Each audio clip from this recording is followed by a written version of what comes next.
오늘 설교 본문은 시편 103편 1절에서 6절입니다. 하나님의 말씀 봉독하겠습니다. 내 영혼아 여호와를 송축하라. 내 속에 있는 것들아 다 그의 거룩한 이름을 송축하라. 내 영혼아 여호와를 송축하며 그의 모든 은택을 잊지 말지어다. 그가 내 모든 죄악을 사하시며 내 모든 병을 고치시며 내 생명을 파멸해서 속량하시고 인자와 궁율로 관을 씌우시며 좋은 것으로 내 소원을 만족하게 하사 내 청춘을 독수리같이 새롭게 하시는도다. 여호와께서 공의로운 일을 행하시며 억압당하는 모든 자를 위하여 심판하시는도다. 아멘. 시편 103편은 다윗이 썼습니다. 다윗은 1절에서 내 영혼아 여호와를 송축하라. 내 속에 있는 것들아 다 그의 거룩한 이름을 송축하라. 이렇게 말을 합니다. 영혼이 여호와를 송축한다는 것은 육신의 입으로 건성으로 송축하지 않고 영혼으로, 그러니까 온 몸으로 진심으로 송축한다라는 의미입니다. 예수님께서 외식하는 바리새인과 서기관들에게 이렇게 말씀하셨습니다. 이 백성이 입술로는 나를 공경하되 마음은 내게서 멀도다. 그러니까 입으로 건성으로 여호와를 찬양하지 말고 마음을 다하여 진심으로 찬양하라, 이런 의미예요. 예수 그리스도께서 사람이 되실 때에 신성이 인성을 취하신 것이지 인성이 신성을 취한 것이 아닙니다. 이러하듯 영혼이 육신을 취한 것이지 육신이 영혼을 취한 것이 아닙니다.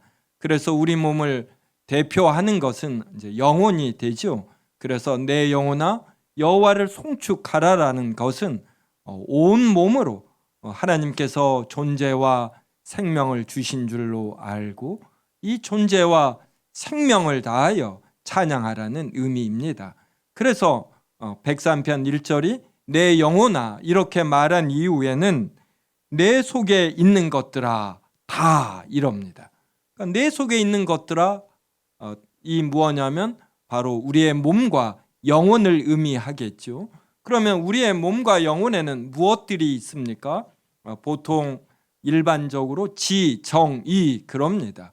우리의 이성, 우리의 감성, 그러니까 이성으로 깨닫고 분별하고 감성으로 느끼고 동감하고 그리고 이것을 실천에 옮기는 것이 또 의지겠지요. 그래서 우리의 지정의를 사용하여 또 우리의 온몸을 사용하여 하나님을 찬양하라, 이런 의미입니다. 그래서 다윗은 실제로 춤을 추기까지 하며 하나님을 찬양했고 즐거워하였습니다. 사무엘하 6장 13절부터 16절을 저와 한 절씩 읽겠습니다. 여호와의 궤를 맨 사람들이 6걸음을 가매 다윗이 소와 살진 송아지로 제사를 드리고 다윗이 여호와 앞에서 힘을 다하여 춤을 추는데 그때 다윗이 배에 에봇을 입었더라. 다윗과 온 이스라엘 족속이 즐거이 환호하며 나팔을 불고 여호와의 궤를 메어 오니라. 여호와의 궤가 다윗 성으로 들어올 때에 사울의 딸 미갈이 창으로 내다보다가 다윗 왕이 여호와 앞에서 뛰놀며 춤추는 것을 보고 심중에 그를 없인 여기니라. 여호와의 궤를 다윗성으로 옮길 때에 다윗이 여호와를 즐거워해서 제사를 드리고, 그리고 14절에 보면 힘을 다하여 춤을 추었다. 대강 춘 게 아니에요. 그러니까 힘을 다해서 춤을 춘 것입니다. 15절에 보면 다윗과 온 이스라엘 족속이 즐거이 환호했습니다. 그런데 보통 다 즐거워하는데 아주 또 소수가 이것을 즐거워하지 않아요. 이런 게 참 좋지 않습니다. 남들이 즐거워할 때 같이 기뻐하고 남들이 슬퍼할 때 진심으로 슬퍼할 줄 아는 것, 이게 참 건전한 신앙과 마음이 됩니다. 사울 왕의 딸 미갈, 다윗의 아내죠. 그가 이것을 기뻐하지 아니하고 16절에 보면은 심중에 그를 업신여겼습니다. 어찌 왕이 뛰놀며 춤출 수 있느냐, 왕의 채통을 생각한 것입니다. 그런데 다윗은 하나님 앞에서는 자신이 왕이라는 이런 생각이 없는 것이에요. 실제로 자신이 왕이 된 것, 이게 하나님의 은혜와 능력임을 아는 것입니다. 다윗이 골리앗을 향하여 돌을 던졌는데 다윗에게 이러한 실력이 있겠지만 운 좋게 잘 맞은 것이에요. 그래서 다윗은 현재의 자신의 신분과 사람들이 능력으로 여기는 것, 이것이 여호와로 말미암은 줄 압니다. 그러므로 그가 왕의 위신을 세운다, 이런 개념이 없어요. 하나님 앞에서는 일개 백성에 지나지 않는 것이고 어린아이에 지나지 않습니다. 그래서 힘을 다해서 그는 뛰놀았습니다. 사무엘하 6장 20절부터 23절도 한 절씩 읽겠습니다.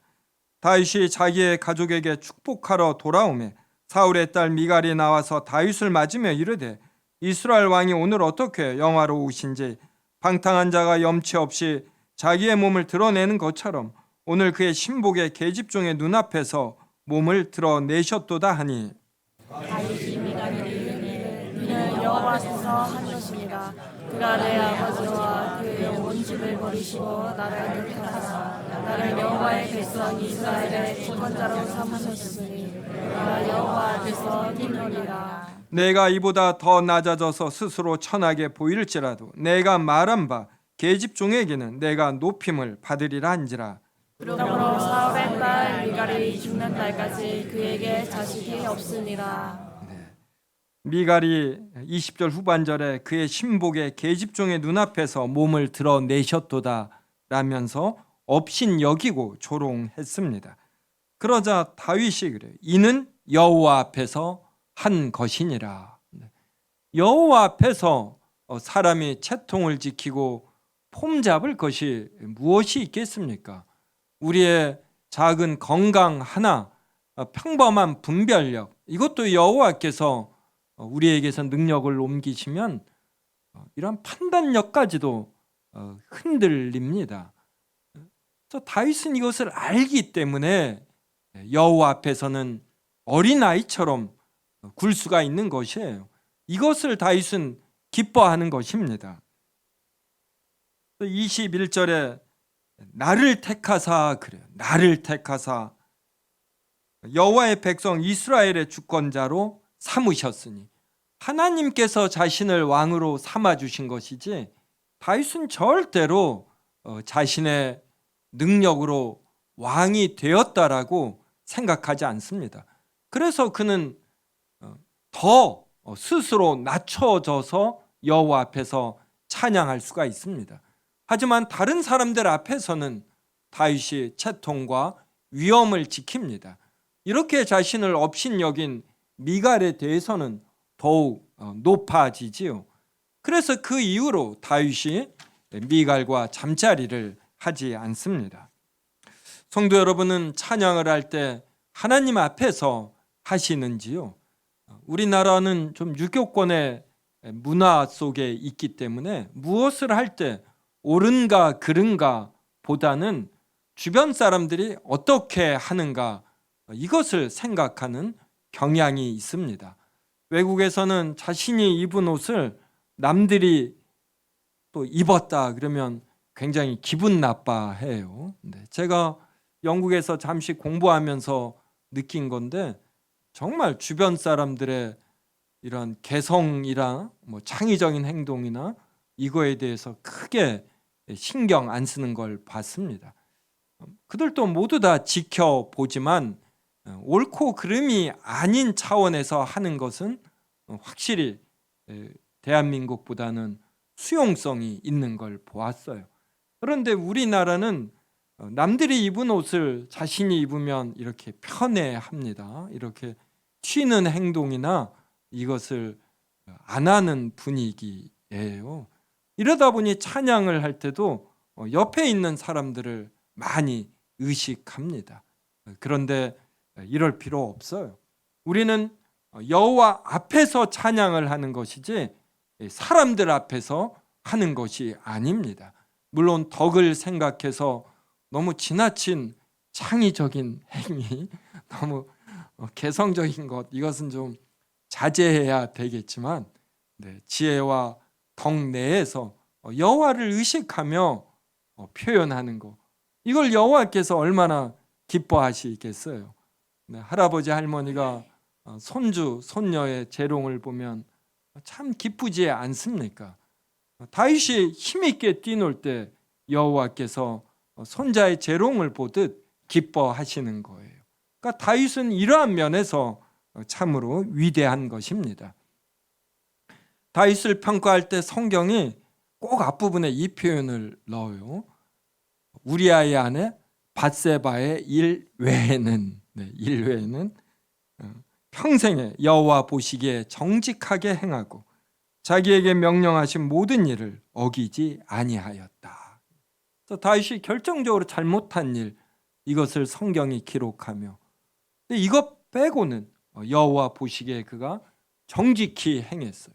그러니까 그는 다른 사람이 보지 않아도 여호와를 의식하며 하나님이 말씀하신 대로 사랑과 진리를 행한 자입니다.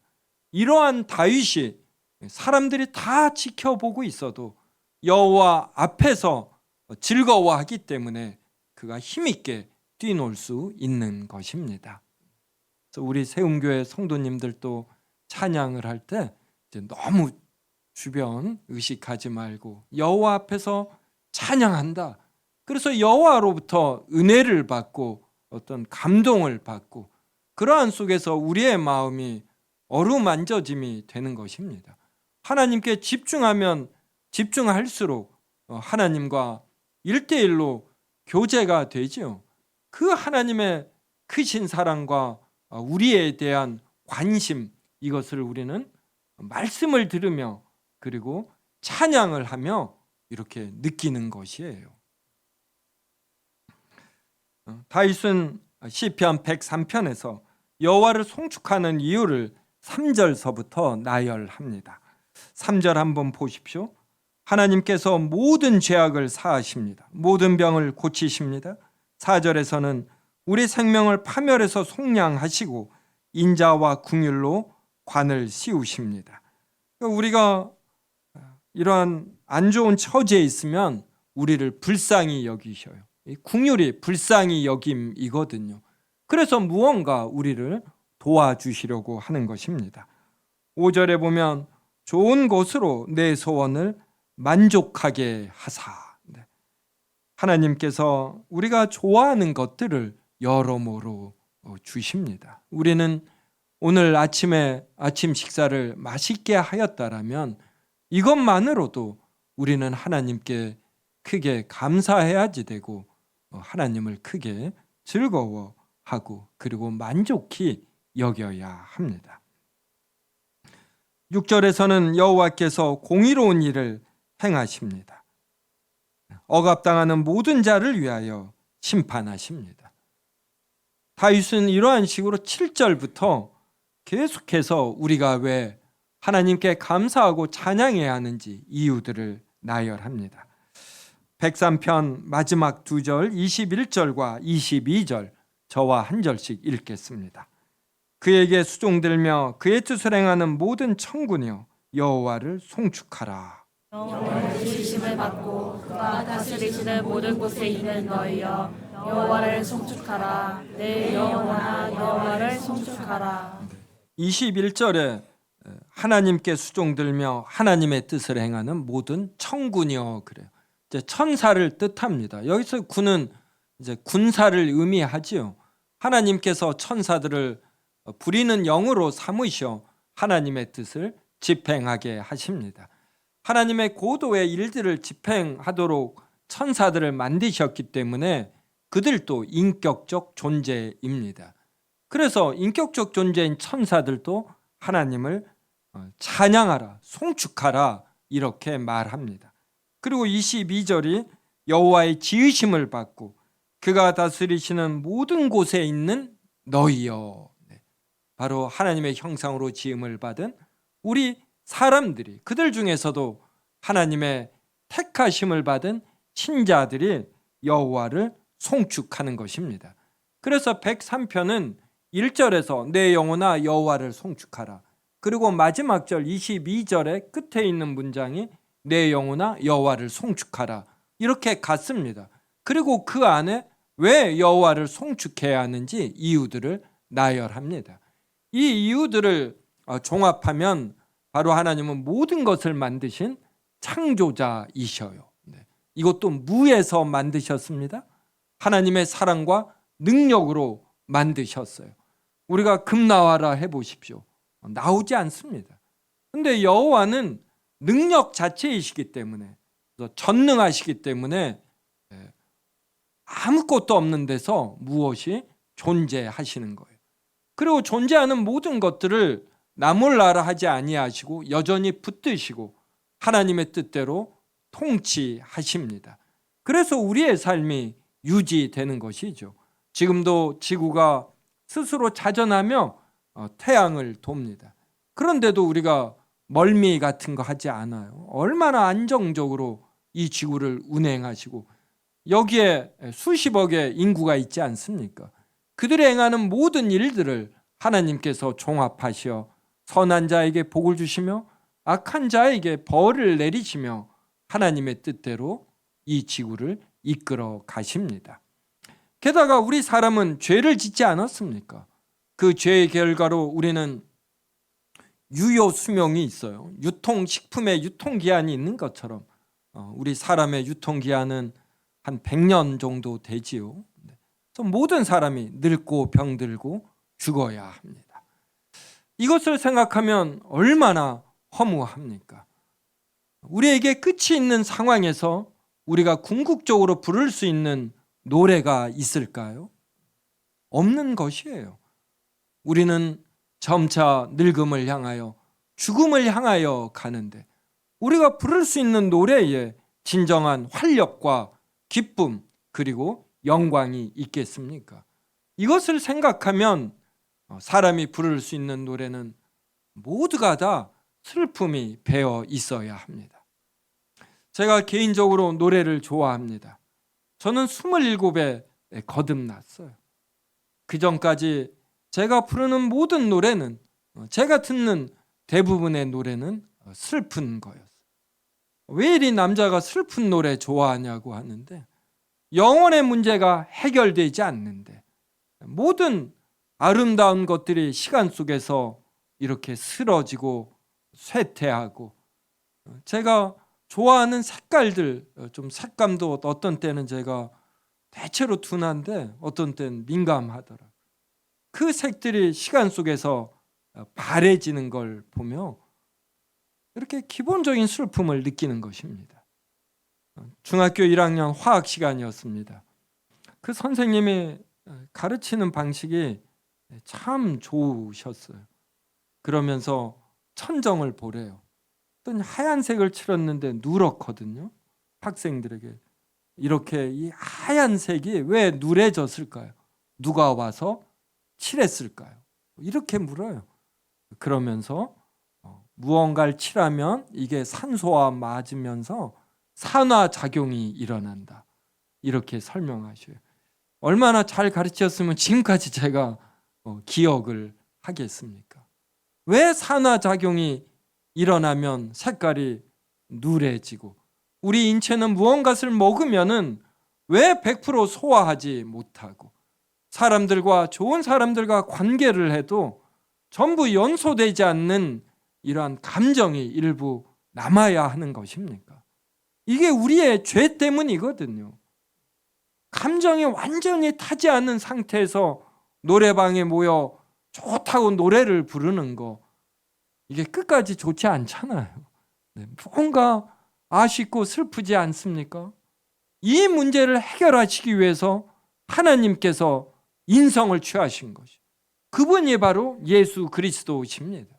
그래서 예수 그리스도는 사람의 모습을 취하고 있지만 그 안에 신성이 가득 차신 것이에요.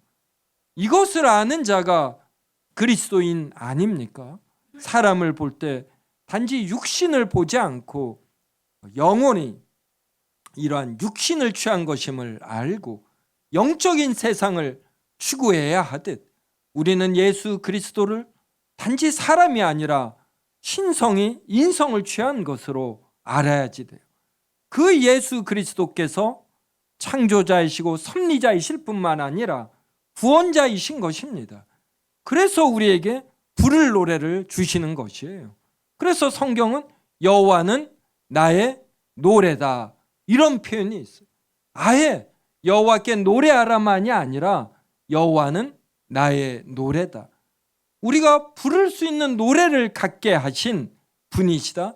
여호와 자체가 우리가 즐거워하고 기뻐할 수 있는 노래이시다. 이렇게 말하는 것이에요.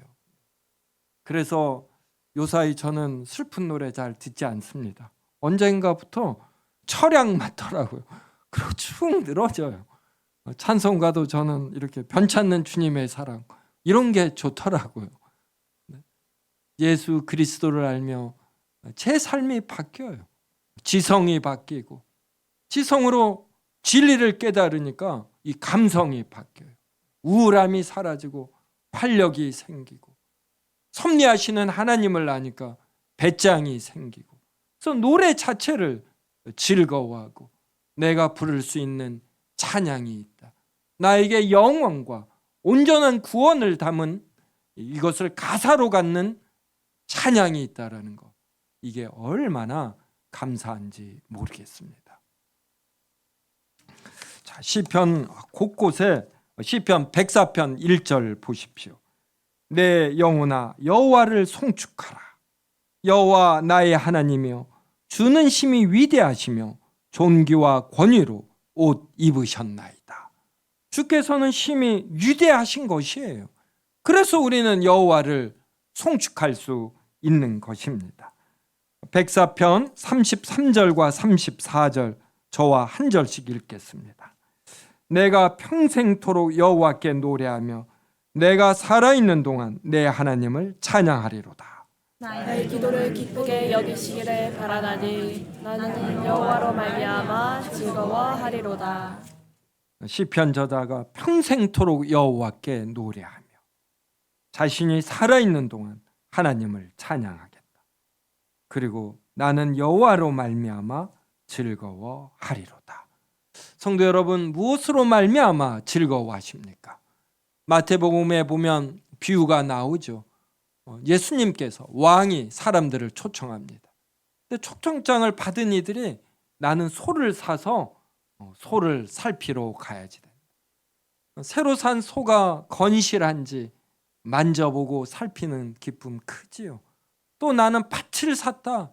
그래서 이 밭에 무엇을 뿌릴 것인지 비옥한지 살피러 가겠다. 그러면서 거부하는 것이에요. 우리는 근원적으로 가장 기본적으로 여호와 하나님을 즐거워해야지 됩니다.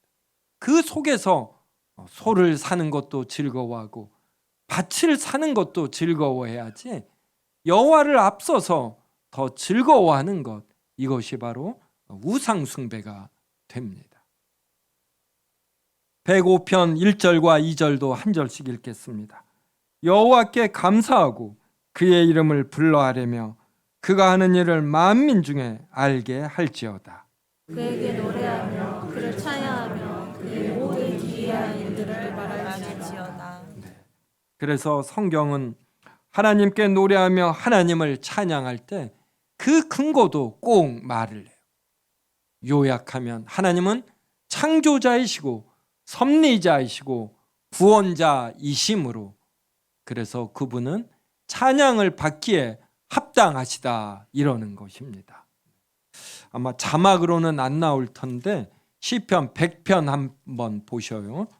이 시편 100편에서 3절과 4절을 세움교회가 예배 드릴 때 이렇게 예배로의 초대로 제가 항상 봉독합니다. 우리 시편 100편 1절과 2절 한 절씩 읽겠습니다. 온 땅이여 여호와께 즐거운 찬송을 부를지어다. 섬기며 노래하면서 그의 앞에 나아갈지어다. 이렇게 즐거운 찬송, 기쁨으로 여호와를 섬기며 노래하면서 그의 앞에 나아갈지어다. 그래서 우리는 예배 드리러 올 때에 지난 한 주 어떠한 일이 있어도 이를 악물며 우리의 마음을 즐겁다 이렇게 생각하는 것입니다. 예배를 통해서 우리의 심령이 회복되지 아니하면 그 한 주가 칙칙한 것이에요. 다윗은 여호와 앞에서 힘있게 뛰놀지 않았습니까? 그 다윗이 여호와께 예배 드리러 갈 때 그가 어떤 자세를 취하겠어요? 그러니까 다윗의 위대한 점은 이것이에요. 성도 여러분, 우리는 죄를 지어도 주님 안에서 죄를 지으면 됩니다. 다윗처럼 꼭 성경이 이렇게 표현해요. 밧세바와 간음했다 하지 않고 우리아의 아내 밧세바와 간음했다. 이걸 감추기 위해서 우리아를 살인 교사한 가정 파괴범입니다. 현행법으로는 살인에 처하는 자예요. 그런데 하나님은 그를 여호와 앞에서 정직히 행한 자이다 그래요. 다윗의 위대한 점은 주님 안에서 죄를 짓고 이 죄를 회개한 것이에요.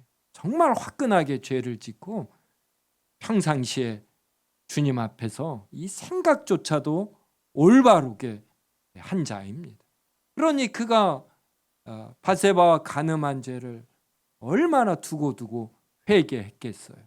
그의 이러한 마음가짐, 결연함이 그는 여호와의 궤를 맬 때 백성이 의식되지 않는 것이에요. 여호와가 너무나 크기 때문에 그래서 힘있게 뛰노는 것이고 이러한 자세로 그는 예배 드릴 때마다 즐거움으로 기쁜 마음으로 나가는 것입니다.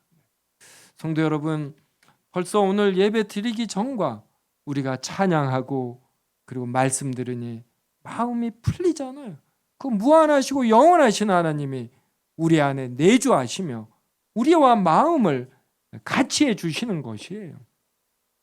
우리가 여기에 동조하는 것입니다. 그러면서 하나님의 그 무한하시고 생명이 되시는 진리의 말씀을 깨닫고 그 다음에는 우리의 감정 정서가 여기에 맞추는 것이에요. 그래서 기독교인은 무언가 안정감이 있고 그리고 어떤 어려운 상황에서도 여호와께서 같이 하신다라는 그 느낌에서 편안함이 있어야지 되는 것이에요. 그래서 누가 기쁜 일이 있으면 같이 기꺼이 기뻐할 수 있고 누가 슬픈 일을 당하면 기꺼이 마음 깊숙이 불쌍히 여기며 슬퍼하고 무언가 도우려고 해야 되는 것입니다.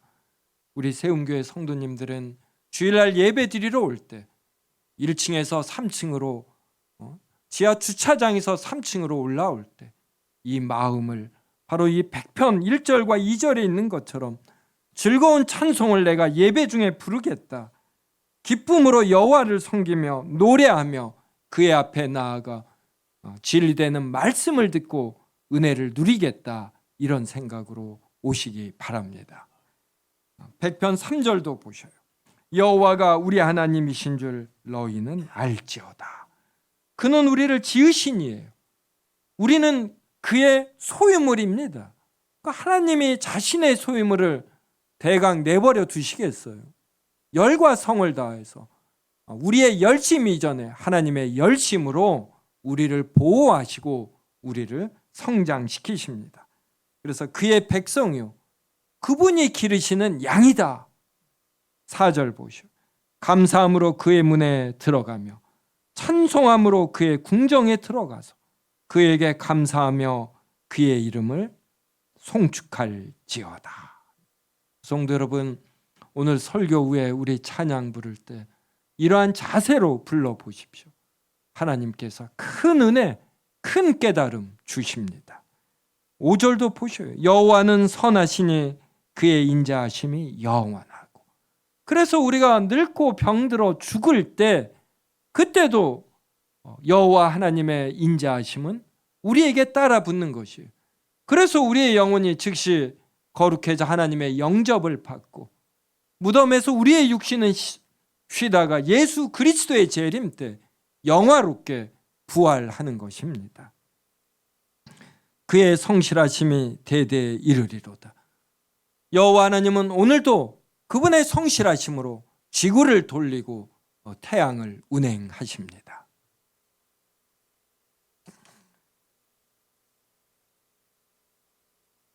그러면 왜 개신교는 이제 특별히 장로교가 종교 개혁 이후에 찬양과 악기 사용에 있어서 다소 소극적인가, 이걸 살펴보겠습니다. 로마 가톨릭은 라틴어로 이 미사를 드렸어요. 그래서 이 찬양하는 사람들이 가사 내용도 모르면서 이렇게 찬양을 했습니다. 그리고 전문적인 이런 찬양하는 사람들을 고용을 하고 그랬어요. 이 안에 하나님을 아는 지식이 담기지 아니하고 음악 자체로 전락해 버린 것입니다. 그래서 로마 가톨릭에 풍성하게 찬양은 있는데 질적인 면에서 여호와를 아는 지식과 이 즐거움이 약한 것이에요. 그래서 종교 개혁을 하면서 회중이 같이 찬양을 부르는 이러한 형태로 예배 형태가 바뀌었습니다. 그리고 너무 음악의 이 감동과 아름다움에 빠지지 아니하고 성경의 내용이 가사로 잘 전달되는데 이렇게 집중을 한 것이에요. 그런데 사람인지라 무엇을 강조하다 보면 다른 부분이 약해지는 것입니다. 우리 세움교회가 시편 찬양을 합니다. 시편 찬양의 장점은 시편의 가사가 그대로 불려진다라는 것이에요.